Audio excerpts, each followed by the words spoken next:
नमस्कार, मी अर्चना देशमुख तुमचं मनापासून स्वागत करते। आज गणेश चतुर्थीच्या तुम्हाला सगळ्यांना शुभेच्छा।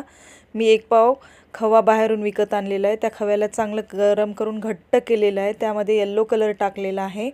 येलो कलर टाकून आपल्याला ते सारण घट्ट होऊ द्यायचे। एका भांड्यात थंड करायचं आहे। त्यानंतर त्यात पिठी साखर टाकून ते एक छान गोळा बनवायचा आहे। त्या गोळा बनवणं झाला की त्याच्यामध्ये आपल्याला मोदकाच्या साच्यामध्ये एक एक करून टाकायचं आहे आणि मस्त आपल्या साच्यामध्ये टाकून झाले घट्ट असं सारण झाले आणि एक एक मोदक करणं सुरू आहे।